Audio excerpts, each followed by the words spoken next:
Musa kela balad get ba ne woto wende yambra mniso fansa ta tonkone tondo sombe Burkina Faso wala zaman zenga kiba yarunda zu koisa lawoto zaman dara gofnera tar soba ninkanga soba yalsa député ramba sia nimbuida no leher batawle adabalika koise antasba senkende ne bamsan zan Burkina Faso obnamle yale sensinga antalantare orundawa rende na yuzuko yengla nantiki tinataba weksa netaba anti gese bumla ninga sinsin Assemblée nationale zamandara Renem Sambisi mtireati zamandara jeudi signo kiura Sambisi la députée la gouverneur tar soba Marie Christophe Joseph Dabire ninkanga soba yalsa député ramatawre en zenkoisi ngmilitenga 5 toto adia 5 neton tenkura sangana bumla ninga atenkar kwabra la waya zugu député ramatawre obgoma yoko yelle obgoma lafi yelle obgoma korong yelle obgoma Burkina Faso arzek yelle obgoma comptable sugure yelle en le préparer bumbataba obsoa ngomonsa a député ramba l'armanzer sa koyese sur son boutotori en tasba groupe parlementaire d'amba yoba l'arman zersa koyes boutotori en tasba nekitame tidpa mampenara edi komboyoro bamba ya CDP député ne maître Gilbert Noël Ouedraogo mbe ADF RDA pourra enfin benam ki de soulle sambonti opposition tidnan kelaba so panoma yasisa ata benas so panoma nananda ton gesame ton yelam ibe wanti ministre de la santé wa sadin jilgado wa munigati ton hôpital ramba patatum ton teda marché ramda patient ti bamnya ti corruption zindabe tum da patumi ya ligue wo so la pe yisna man hôpital la man ko fo ha rik hôpital ligue denti mpaton ou bien team ligue denti fo ya criminel kinga ton le torso la ti irama yiba kama yit man grève école d'amour collège l'amour ti sécurité on met tumno ni katatondabi ton datami ti yel sa ba ti gouvernement ni syndicat pour zinzien ziga yemre en sosé ton yelam ti kama hantum tum ni ngawa katum sonye bi katwan tum papa à école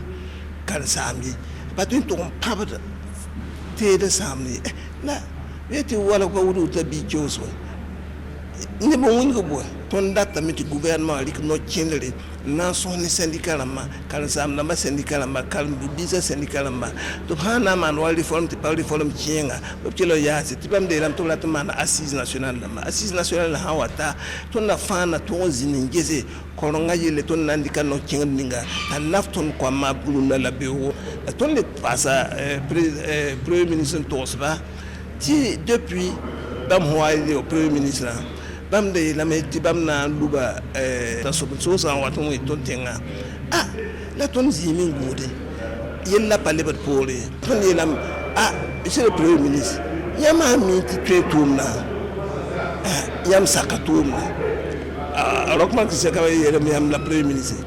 yam di no suri le bo premier ministre la défense le nommé yam si sheriff yam tarada me yam ne si sheriff tara bangare la toro la suchelm na mo mun suda sanan tum ningati ta so sa le pole ham patal yam kanga patal pankanga to ndilam tu batumna to bonni bataba ningi so so ning ton huntalan na so ba akeda ne wala tinga gan pana ti ha sida runda zulo sa wo ne bo ne yib zakse patwin lebe yib tense patwin lebe ya sitti tumde la basa fa kitin ya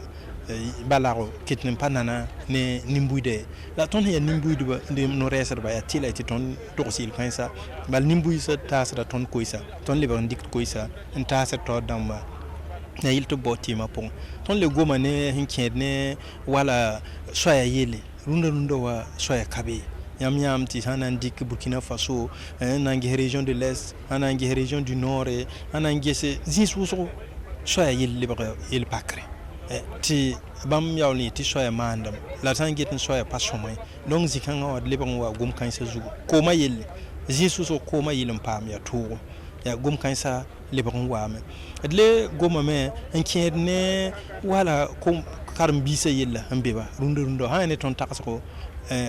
ya nyeskan sumu mara yella dilam ti bam handat man bumle ninga ba bam ne ti bam handat man ya bum ya shoma sumam ti bam nyes ne ba fati nyes ba bi digo ma lafiyo me yelle benua zinsa wala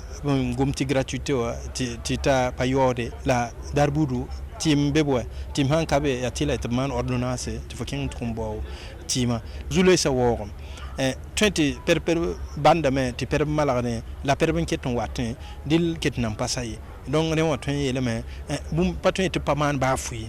bum sar mansam la hanketna malaga yida ham malaga Erkeng ratawri titumna huwan kelan sawa am tumnantaga Pierre Wedraogo kelan pama am penra député Patrice Kouraogo on passe député Poaka Congo Yabre Julienne Nimbamba Ramfan be namzadba soulin sembonti majorité ba me comptaso etikelawa imi minti sa eti centre nord ton province la mataba ya bam ya namentenga ya sanamantenga a imimiti kanana ya wadwade commune da muso ton su kubla mengese ya city soda sa beme lambo no bram tv de pirama pa ne bataba ba ko lu da fanya ka de ne tumnade tumne raninga ton nan je rahama sawe tu kume bo ya city kuda soda sa kuda ba me wuso ton su ko mengese bala yam de elementi ya ne ben yam ndata to song sudasa li awa bam wande tum na mahambe tawre awa mila bagayin saban to kon gada juga to song am pabe le awa bam wana ngada maha awa bam be tawre bala bam kuba ya wuso iton su kunje wuto maha ina mala wana bala nyam da yete kaba mun so bagayin kitamti katati dai o katar bugura beda o katar jile parabal damba ya wanti bam kuba wayi sudasa yibin saba wen kat fa bam yelame ton ya nimbuida ton hon toyen malbum ya ba ya ton me hanya yel he ya kyare le toze tini ba sidi nyate to tongre mpiune zinsafa le sambola to bola zarla to bola zar taran absano wa shat ya bunda zo malan lowe sat han tab kanyabe woto ma kitamiti ne ba hanya obkale bonwa e ton yele ya bo isa miki ti inyakabla me to nan tume dile geti teda ti pa teda ti bamme pam prote tenga ti bara yene dawru ya bu nungu tenga chita obningum mengbene ibn saba ne ba hammi wa ya to lode kare bo wanya yelin ya kyare obsambule to da meto watato lubra base to mi wa sam yelan sama to ya yikim pebro wata miti lugo mam sen kila gwama runna wa député ra ma hantar sos gala fawa yala fa a hantar gilima ya yoko la kalam ya lafi wa kalam ya soya hankabe wa kalam la hambene mam duna yira ti ton tenga viel ninga runa wa aya su san wuso ne mam ko mam ti bwen ton kama wubra wen dina to dam tara kuso mona nam satara kuso am tara menti arzum ka be ti ne ba ken pange ti pansab ka gom kama wubri ele mam menga ye ha mam kaya ngumenga ti nedi yel tub man woto kamba wuburu wenga ti mam singum den ya ligida yel mpak anduni ramba ti ton bas kama tu wuburu mese ti television wuburu ba haya yel beda mengla internet hankin suka ti lina leba kamba balab maramba opsan surubi me woto kale tal buma to man ti han kale nay la banga ya parabi yo donc ya ren kiti runo wa ha sira ti mam ziwo mam yisa zabaram miki aton kama hanzar lacrymogène da mabtore en fier soda labzan lacrymogène da mabtore likir karando ta po hon lobar han bebe en karam no tenga ha wale ba model kan aton nan ken yene ti bi san watwe nda gaz lacrymogène ninga école courant biya ne mbwala anku tarik ne nan ninga école courant likin fier to hon be karan do poa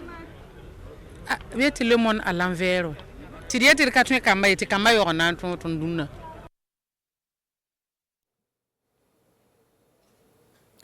Lendi ya ne kwes bamba la kiba ne morana ya la runda ne bla nitbasin zinde député Rambazak Ponton de kwes tir parme ya Paul David Bambara ne Pierre Wedraogo wenna kodo zamana lafi denda kiba ketin kengra tawri ne silmiri la zulle wenna ganra lafi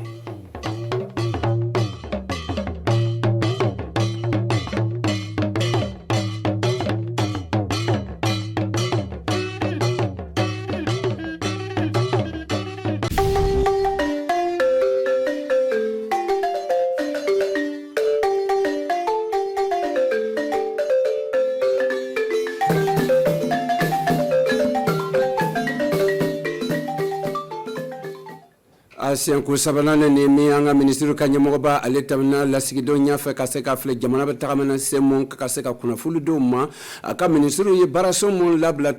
le 5 ans non mon kara mi maseka ka abna kuna fulu sura ka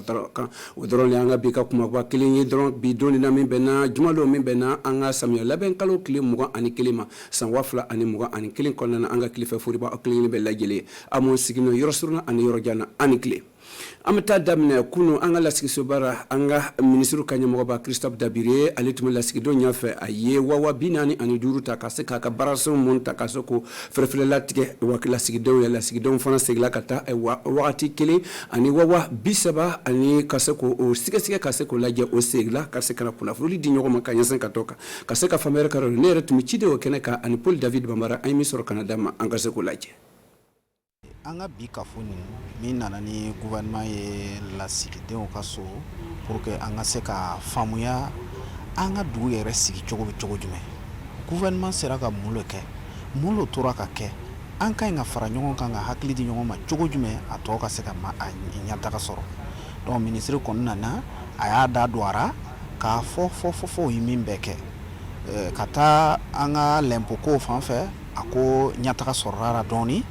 min ye ko gwɛlɛn ye min ye ka taa mɔgɔ minnu bɛ k'an kɛlɛ an ka dugumisɛn minnu bɛ ɲini ka don mɔgɔw bolo an tɛ minnu lɔn a y'o fana fɔ a ko baara kɛra ko mɛ hali bi gwɛlɛya bɛ yen mɛ gouvernement fana o bɛ fɛɛrɛ yala walasa ka se ka nin gwɛlɛya nin wuli a tilara k'a da don ka taa min ye an ka jamaw ka lafiya ko a dɔgɔtɔrɔso ko a baraji ko n'a sara ko a y'a dɔn a don ka taa o ra a ko gouvernement sera ka dɔɔni kɛ mais ɲinan san ni gouvernement y'a sen don o ye dɔ wɛrɛw fana bila sen kan n'ala sɔnna yanni san b'a fɔ a bɛ ban dɔ kɔni bɛna se ka kɛ dɔ ye walasa ka se ka an ka jamana ka sigi diya ka se ka an ka jamaw lafiya o ka taa ka na n'o ka sanni feerew ra a ko kɔni dɔw bɛ sen kan n'ala sɔnna k'o bɛna na ɲɛ min ye ka taa kalanso ni kalanden minnu bɛ ka yaala dugu kɔnɔ u bɛ ɲɔgɔn gɛn ka munumunu ni polisiw ye lasigidenw kan bɔra gouvernement ma ko ka fɛɛrɛ wɛrɛ yala parce que i tɛ se ka wuli ka jɔlon kelen ko i bɛ ko kɛ ni mɔgɔw ma sigi ka kuma ka bɛn a la n'a ma sigi ka kuma ka bɛn ko a bɛ ko kɛ a bɛ kɛ mankan ye donc an ye gouvernement wele o ka se ka fɛɛrɛ wɛrɛ yala o kana kɛ fanga ye parce que dugu ni an bɛɛ ta de don fo an ka sigi de ka kuma n'an bɛnna min na an b'o kɛ denmisɛnw don o ye tiɲɛ ye nga o hakilinata fana bɛ yen parce que ko min dabɔra ten o fana niyɔrɔ b'a la a bɛna na labɛn ka di olu ma mais fo an k'o hakilinata ta amtananga chibare ka yira kam tula siksobara albele ka yira ka foko nyonyi muntuno o dala kansera barasen chamanuma minti akuma ba ka nyesin kata anga jamana ka lakanda ko ani strabolo ko o be fola ka nyesin kata o kan ani fero jumala bana sekata ka seka anga jamana ban nogola ka seka famero karodo amtato la siksora albele nere ti chide o keneka ani Paul David Bambara anka se refleni tiens le premier ministre nana soma dana kana aka ayi bara mi ke ka di dugu ma nana fɔ député ninnu ye an y'a lamɛn mais a ye baara kɛ parce que a y'a lɔn ko an ka dugu ni kungo ka ca a ye bana bɛ yen covid bɛ yen a y'a lɔn fana insécurité fana bɛ yen mais a ba mara ka baara dɔ caman kɛ donc a nana fɔ ye mais baara caman fana ma kɛ an fana ye ɲininkali kɛ pour que ale fana ka bama ka a laban parce que a y'a ye que mɔgɔ caman bolila k'o ka yɔrɔ to yen insécurité ni kama donc ale fana san min nana o mɔgɔw bɛna kɛ di donc a y'o bɛɛ ɲininkali f'a ye k'a ka a bɛna baara min kɛ ka di mɔgɔ ninnu ma a bɛna fɔ an ye ne fana ye dɔ wɛrɛ fɔ a y'a lɔn ko Zinare ɲinan nin na 11 décembre bɛna kɛ Zinare baara ma daminɛ fɔlɔ donc a y'a ɲininka ka kɛ baara bɛna daminɛ juma pour que an ka se ka 11 décembre ni ɲa Zinare ne y'o fana ɲininkali kɛ ka fɔ premier ministre fana ma a ye ko Zinare fana Giko ye baara le ye Giko baara ni 11 décembre bɛna kɛ fo ko ji ka sɔrɔ donc an ba mara k'ale ɲininka kɔ ka bama ka château d'eau ɲɛnaman kɛ Ziga barrage na pour que Zinare mɔgɔ ninnu ka ji sɔrɔ 11 décembre baara ninnu na kɛ Giko kana kɛ kunko yan fɛ en tout cas a ye ɲininkali caman kɛ premier ministre la an fana ko ala k'a dɛmɛ a ka bama k'a ka baara nin laban Wera ka foko ni nyonyi ndewere tunta kuma ya fa chugumna aklifalo lo mi ministry ka nyamogoba anela sigidon o ya aklifalo ka o nyon chefero jonjon tara straw dira ma jango akase ka flabse ka baro ka chugumna baramena ka sabe ka seka nga jamana irwa o ye chestri na ke mona la sigidon do nyingare blaka nyasin ka tawka o ka mbaro fonfela la ko degube mi stra ko fonfela jiko be ani kenya bolo be ka nyasin ka toka ka seka famero ko da amto albilla sigisora ani nere ani Paul David Bambara anga se refledi an baro kɛ ni premier ministre n'o ye an ka gouvernement ɲɛmɔgɔ ye baro taara ko caman kan mais kɛrɛnkɛrɛnyara lakanabaliyaw min bi an ka jamana kan n'o kɛni bɛ ka ɲagban kɛ sayaw kɛni bɛ yɔrɔ bɛɛ a da sera o ma gouvernement kunnasiri ye min ye o sera ka baara min kɛ ani o ka kan ka baara min kɛ o tɛmɛni kɔ kɛnɛya ko ka taa bila bana gɛlɛn min bɛ bɔ corona ka fara bana wɛrɛw kan o bɛ ka gouvernement kuma siri o ye baara min kɛ ani min tora ka kɛ a da sera o ma o tɛmɛni kɔ a taara dugu ɲɛtaga sira fɛ baaraw tora ka kɛ ministre cɛkɛdaw ra ka taa santé ra ka taa kalanso yɔrɔ ra ka taa siraw yɔrɔ ra ji yɔrɔ ra ani musow ni kamilenw dɛmɛ sira fɛn fɛn ka ɲi ka kɛ a kan sera o ma a y'a ka kunnafoni di ka tila ka a ɲini an fɛ ko kɛrɛnkɛrɛnyara min ye bana ye ani min ye kɛlɛmisɛnw ye jamana kɔnɔ ni u b'a fɔ terrorisme ani min ye ekɔlidenw murutini bin a bɛ k'a ɲini bɛɛ fɛ burukinabew bɛɛ fɛ bɛɛ k'o nin ta a hakili ɲuman ɲini na ka o nin ta ka kuma ɲɔgɔn fɛ ka filɛ i bɛ se ka wali fɛn fɛn kɛ dɔ ka bɔ burukinabew ka tɔɔrɔ ra o k'o kɛ bon o tɛmɛni kɔ députéw comme an bɛɛ bɛ bɔ province ra ni région awa an b'a lɔ an ka jama mun y'an voté o kunnasiri ye min ye donc sira dira ma an ka se ka ɲininkali kɛ premier ministre fɛ k'a lɔ awa an ka province n'an ka région ɲɛtaga ye min ye mais an fana ye kunnafoni dɔw d'a ma min bi kɛra an yɛrɛ ka région n'an ka province ra donc a caman na bon mɔgɔ kumana ka taa sirakow de la ani insécurité ni ani lakanabaliya mun bɛ an kan ni kuma caman taara o ra n'a y'a kɔlɔsi a y'a ye burkina sirako bɛ yɔrɔ bɛɛ olu kɛlen bɛ ka bɛɛ ni degun ani banako a ko tɔw bɛɛ ka gɛlɛn sa n'i y'a jateminɛ ne yɛrɛ ye kuma sɔrɔ ne ka ɲininkali ye ka taa premier ministre fɛ a taara o kan parce que gouvernement ye sira caman dilan a diyara n ye bon a fana président tun bɛ campagne kɛra a ye layiriya ta k'a bɛna bama ka région caman ani province caman bɔ kɛnɛ kan olu région kɔnɔ o bassin tun b'a ra Kɛnɛdugu tun b'a ra o kama ne fana ye ɲininkali kɛ yala awa o ŋaniya min taara an ye sira dɔw sugandi k'a yira ra lon jumɛn le wagati jumɛn a k'a fɔ an ye a o siraw bɛna se ka dilan kɛnɛkɛnɛyara sira dɔ tun bɛ yen n'a ka ɲi ka kɛ goudron ye k'a bɔ Dande ka tɛmɛ Kuruma Nɔrla Molaba tɛmɛtɛmɛso frontière Mali a étude kɛra a baara tun ka ɲi ka daminɛ depuis 2017 ka taa bila bira foyi ma kɛ ni kan bɔ a ma o fana na a y'a lɔ Bobo ye région ba ye bon dɔgɔtɔrɔsoba ka ɲi ka lɔ ye k'a kɛ komi Wagadugu ta ɲɔgɔn min b'a kɛ banabagatɔw n'i bɛ o yɔrɔ fan fɛ n'o ye Grand Ouest ye i fana ka kɛnɛya sɔrɔ o ye première pierre bila depuis octobre 2020 ka taa bila sisan ra an ma foyi ye an ye premier ministre ɲininka lon jumɛn le o bɛna taa baara daminɛ ka se k'an ka kɛnɛya ko nin kɛ sɛbɛko ye awa Nɔrla fana ye province Kɛnɛdugu ka commune dɔ ye o ye dɔgɔtɔrɔsoba dɔ daminɛ ye depuis 2018 baara nin lalɔni a ka ca kalo 6 ye depuis 2020 yɛrɛ o ye baara nin lalɔ an t'a kun lɔ awa mun le y'a kɛ a lalɔra awa a bɛna daminɛ parce que min b'an jɔyɔrɔ a ka se ka kɛ donc an y'o ɲininkali dama damani kɛ a ye lɔ baara de samandeni kɛra a kɛra kunnawolo ye Grand Ouest bɛɛ ma mais o tɛ kɛ k'a lamini ladilan sɛnɛkɛlaw ka baara kɛ a tɛ kɛra an y'o kan bɔ a ma k'o ɲininkali kɛ donc an ka miiri la premier ministre bɛna na janto ka jaabi d'an ma o fana a ma se ka min kɛ awa n'a ka gouvernement o bɛ taa o cɛsiri ka filɛ o bɛ se ka baara kɛ cogo min na ka taa an ka ɲininkaliw sira fɛ an fana ka hakili ye an bɛ min ɲinina députéw ye ɲininkali min kɛ nin a k'a ta sɛbɛ ra parce que an le bɛ n'an ka jama ye an b'an ka jama tɔɔrɔ ko lɔ an b'o fɛ ko lɔ n'a kɛra tan an bɛɛ bɛ fara ɲɔgɔn kan ka Burkina dilan bana Burkina Faso television kono bako amanga bika kuna fulu kuna chanfe anga logo kun fana ka barason aywa o kuna be cela nga nala ye ntana wurana mastro tukuni sigro kele na fofo kono na ani aywa ne wati kele no kuna fulu akele be ani chaka la jella anikle ani logo kunduma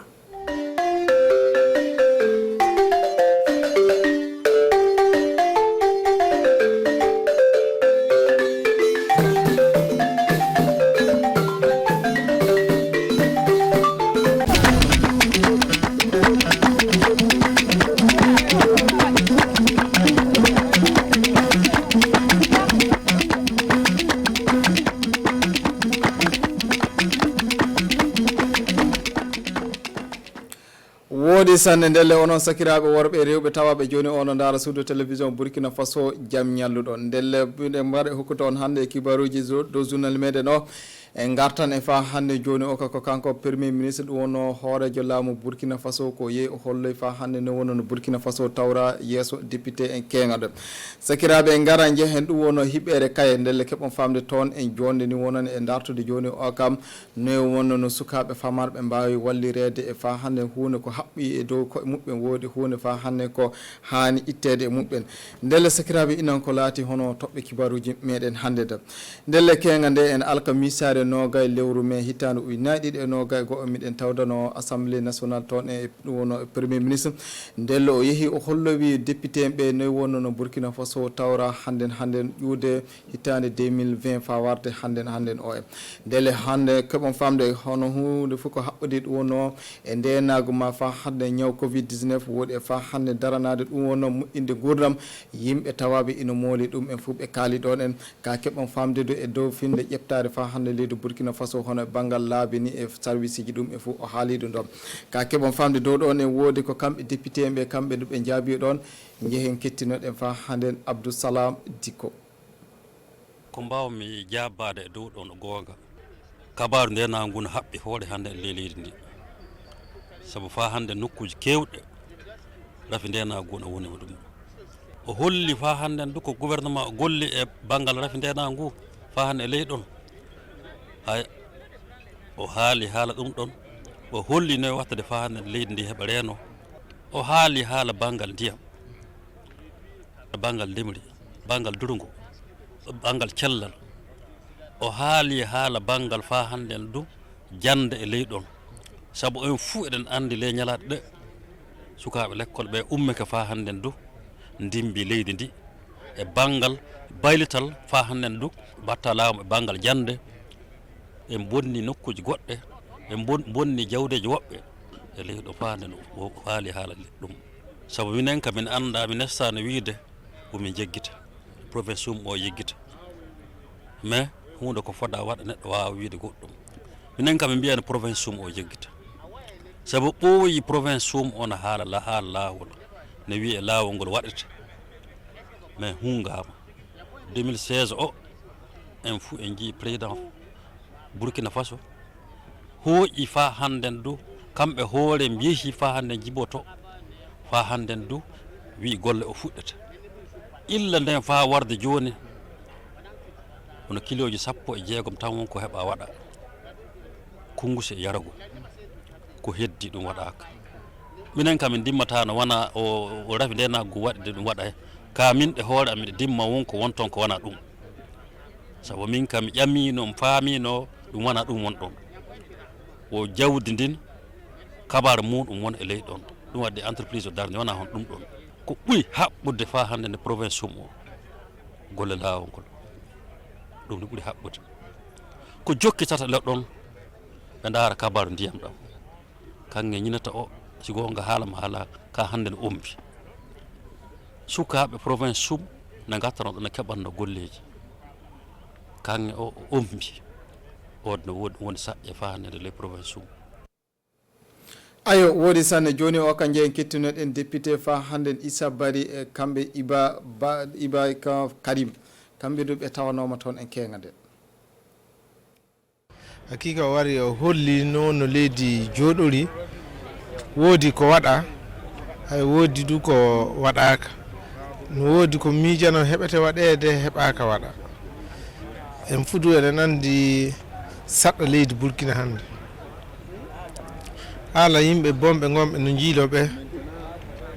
ɓe kadi golle ɗen waɗirede no haajirano amma ko hen fuu to ɗum saɗɗa heewa sanne fuu wodama ko golla nde leydi gulmari ɗo warde leydi sahel no hewta leydi wayguya du saɗɗa on no mawni sanne par ce que yimɓe gonana ɗo kay no pilo tan no watta ko ndeno hannden kay yonkiji muɗumen ni gonno pilo ay ɗum du ɓe kolli woodi koɓe mbawi wadde koɓe gaɗi du ene woodi ko heddi waɗaka ɗum hunde ya waɗi fu gonga hani haalede koye sahel leydi joppanodi noon sahel kay so waɗa kano linta kano jaati duule leyɗe meɗen ɗo laabi ngala so wona joni ko sakiti ɗum sahel fu no foti goudron foti ƴiwde yalgu warde doori nde wonni a goudron woduno ciloji 45 leydi sahel no yajiri ni fuu ɓe golli ɓe haali ko ɓe golli ɗum bon de a yi tomin ton kay sini oɗon tawi ka fuu e tomin ton woni ko heddi fahan woni ko heddi fahan insécurité ona toon walla sana ɓe daara no ɓe gadata fa sana yimɓe ɓe fuu yecca e comme village moɓɓe si wona noon fuu bon ko iɓe haala o kay fuu na woodi de tomin ton kay hewtay han ndiyam probléme ndiyam na toon probléme laabi na toon ko waɗata on kay sana ɓe daara e laabidi aɗa andi kongusi jibo sana ɓe daara no ɓe gadata voilà goudron on voilà e yaaga du sana ɓe daara voilà toon sana ɓe watta hono mintereɓe ayo woɗi ndele sakiraɓe jaran kibaruji meɗen ɗi yesso jehen ɗum wono joni o ka hiɓere kaya toon ndele keɓon famde toon en haddu yimɓe joni o ka laamiɓe ndewgo kaya fum ɓe gaɗi hawrine mabɓe ettude faɓe daara fa hande ɗum wono joni o ka noy wono no sukaɓe kani wallirede toon e woodi torraji ɗi wonno ko hewtoto ɗon e sukaɓe ayo ndele e dow hawrine mabɓe nde en ɓe buttini ɗum wonno daliliji lobbi ɗi ɓe kolli ɗi kani rewede fa joni o ka ko wiyete droit de l' enfant ɗum laato hunde ko yaguete woodide fa hande sukaɓe du ballite ayo ndele keɓon famde hawrine mabɓe nde laatake ko tabiti saabe balla ɗum wono unicef ndele hammadou wedrago kamɓe yakouba kolo tawnono toon nodden Oumou Diallo ko suka jeeyi waɗanede ɗum wonno ko laamu centre drani fa ɓeydari heeɓe e banggal majjum rafi ndernago nder ndewgu centre saabake sukaɓe hewɓe keɓata waɗanede ko jeeyi waɗanede le droit à l'éducation à la santé suka ne jeeyi sawrede ne'ede suurede ne jeeyi fa hande hebde ndiyam e la'are saabe majjum waɗi komin iimi o batu famin kiiña min daara hakke to ɗum yetti dey min daara saɗormaji kaɗuji sukaɓe weytagol dey min fa handen min balla sukaɓe mbuura ley jam les enfants puissent vivre au mieux dans notre région ndewgu centre ne wondi e firruɓe ko foti himɓe ujunaji kemen nayo e ujunaji capanɗe jeego ley maɓɓe ujunaji hemre e capanɗe jeetoto fuyo sukaɓe ɓe sukaɓe na kawra e tiɗormaji ley gurdam muɗum ɓe il faut dire que quand on parle d'enfant on parle d'éducation sini en kaali haala ne'are yo hunde ko teŋi e ley ko suka jeeyi waɗanede ndelle na tilsi ɗowtan ngo miilo e miilo amin fa kewtan golle ne'are ɓe sukaɓe seyni walluɓe fuu gatta baka muɗum ɓe les acteurs et partenaires de l'éducation puissent se parler. Pour nous, à l'UNICEF, nous sommes là ce matin. Minen service UNICEF, min wonana ga, fa min ɗowta sukaɓe ɓe ngala bawɗe. Min jiɗana dey ndewgu centre laato misalo e bangal ne'are sukaɓe. Que cette région devienne un modèle. Ne batu on hantino noddago na wi e noddago kaya waɗama. Leyɗon dabareji ne jeeyi heɓede e bangal cellal ne'are e tawti fa hande ndernago fa sukaɓe mbeyto fande sakiraɓe keddeɗen ndewgu kaya toon en keɓon famde toon ende hawrine e faw joɗɗini ñande alarbare sappo e jeenayi nde en e hawrude fa hande maire en commune aji ɗi fa hande ɗum on projet wonani projet joni o ka jawode e wallude fa hande yimɓeɓe tiɗormaji wonani e dow gurdam moɓɓe ayo ndele keɓon famde oɗo projet ndele keɓon famde kanko Martin Wedrago kamɓe Jacques Wedrago tawno tom kannodde Boubacar Boli ɗum yo projet jiɗɗo wallude ɓaadeji ɗi ngala bawɗe saabe rafi nguure e ko yadata e muɗum ko yi'a ley hiñule hitande ujunaji 2017 fa ujunaji 2017 ndelle batu kawritiɗɗo walliɓe e suɓaɓe ley ndewguji yo fa kalda noy ɓe gatta heɓa projet o fuɗɗe. Nous avons cru bon. Min milana kesini min kawriti ɓe himɓe ko ɓuri fuu maire en sabu kam ɓoyi golliditta e suudu baaba fa min pamtira dow projet de min daara noyi watta fa projet on nafa himɓe et de mettre de façon diligente le travail sur le terrain. ley ɗon maire en na jetta golle service fawo tawti dental suédoise e bangal ɗotiruɓe himɓe ɓe ngala bawɗe wonɓe ley ndewguji ɗi rafi nder naagu woni nder leydi meɗen Burkina Faso. C'est l'occasion pour nous de remercier la FAO. Yo wawtu mo min jeeyi bardiade service fawo e dental suédoise sini en daari no ndewgu centre nord wurri hande ndelle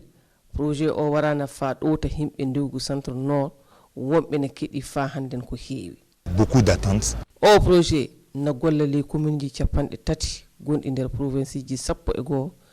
ɗi ndewgu soɗɗirde centre nord e ndewgu Sahel. Dental suédoise hokki service fawo alkadara milliard ji 8 fa golla o projet. ayo wodi sanne ndelle sakiraɓe ɗo wonno to kibaruji meɗen ɗi kaaɗi hannde mi rewi on fofo moɗon sone Allah jaaɓi fof atinere waronde kanko Oumou Diallo o wartan fa hannde hokkude on kibaruji moɗon ka fadde e majjum ka fof kirten e jaam Allah ren e rena leydi men.